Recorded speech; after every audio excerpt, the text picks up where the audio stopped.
When your phone falls into water, your first instinct might be to grab it and check if it still works, but pressing that power button could be the most damaging thing you can do. Electricity and water never mix well, and your quick reaction can make a bad situation far worse. Modern smartphones are built with delicate circuits and microscopic components. These tiny pathways carry electrical currents that power every function, from the screen to the sensors. When moisture enters, it creates unintended shortcuts for electricity called short circuits. A short circuit happens when electricity takes a path it's not supposed to. Instead of flowing neatly through components, it jumps through the water, causing heat and sparks. Even a drop of water between two contacts can destroy them instantly. Turning the phone on introduces current through every part of the system. If water is still present, that current burns through traces, fries chips, and permanently damages the logic board. That's why a phone that might have survived can become irreparable in seconds. Some people believe that waterproof phones are immune to this. While modern devices resist splashes and short submersions, their seals are not perfect. Tiny cracks, worn ports, or pressure changes can allow moisture to slip inside undetected. Even humidity or condensation can cause corrosion over time. Once water touches a powered circuit, ions begin to react with the metal surfaces. These reactions eat away the connectors and form greenish oxide layers that block signals.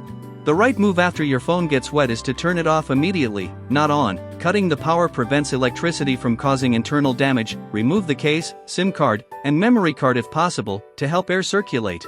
Next, gently dry the exterior with a soft towel. Avoid shaking it, that only spreads water deeper inside. Never use a hairdryer or heat gun, since excess heat can warp plastic or damage batteries. Many people still recommend putting the phone in rice, but rice does little to extract deep moisture. It can't reach inside the sealed layers where water hides. A better option is silica gel packets or simply leaving it in a dry, ventilated environment for at least 24 to 48 hours. If the phone was submerged in salt water or dirty liquid, rinsing it briefly with distilled water may actually help. This removes corrosive residues before they dry. Just make sure it remains completely powered off during the entire process. After the drying period, inspect it carefully. If you see moisture under the camera lens or screen, give it more time. Only when you're sure it's fully dry should you try turning it back on. In the end, patience saves your phone. Water alone doesn't always kill electronics, electricity does. By resisting the urge to power it up too soon, you give your device the best possible chance to survive. That's it for today's video. If you enjoyed this video, don't forget to subscribe to my channel. I will keep sharing more practical knowledge about everyday life. See you next time.